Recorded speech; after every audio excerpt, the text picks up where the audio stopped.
రోజు వాగ్దాన సందేశం యెషయా గ్రంథం 41 అధ్యాయం 10వ వచనం. నీతి అను నా దక్షిణ హస్తంతో నేను ఆదుకున్నాను. ప్రభువైన యేసుక్రీస్తు మాట దీవించి ప్రార్థన. ప్రభు ఈ మాటను దీవించి మాతో మాట్లాడు. యేసు నామములో ప్రార్థిస్తున్నాను తండ్రి, అన్నాడు. ఈరోజు ప్రవచనాత్మకమైన సందేశం, నీతి అను నా దక్షిణ హస్తంతో నేను ఆదుకున్నాను.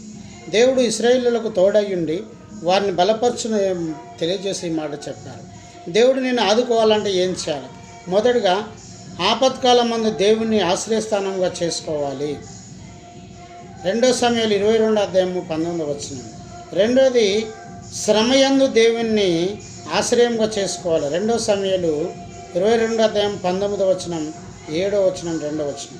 మూడోది మరణపు ఉరువును యందు దేవుణ్ణి ఉన్నత దుర్గంగా చేసుకోవాలి. 2 సమయాలు 22 అధ్యాయం 9వ వచనం. అలాగ చేసుకుంటానుగా కష్టం కలగకుండా దేవుని యందు ఉండాలి. ఆపదలో కూడా దేవుని ఆరాధన చేయాలి. ఎల్లవేళలా ఆయనను గణపరిచినప్పుడు దేవుడు నిన్ను తన దక్షిణస్థంతో ఆదుకుంటాడు. ప్రభువైన యేసుక్రీస్తు మాట దీవించను గాక. ఆమె ప్రార్థన. ప్రభు ఈ మాటను దీవించి ఆశ్రయించి మాతో మాట్లాడినారుతో యేసునామములో ప్రార్థిస్తున్నాను తండ్రి. తండ్రి కుమార పరిశుద్ధాత్మ త్రియేక దేవుని సన్నిధానం సదాకాలం మీకు తోడు నీడై ఉండను గాక. Praise the lord. జయమని మా యూట్యూబ్ ఛానల్ సబ్స్క్రైబ్ చేయండి, లైక్ చేయండి, షేర్ చేయండి. అనేకులకు తెలియదు.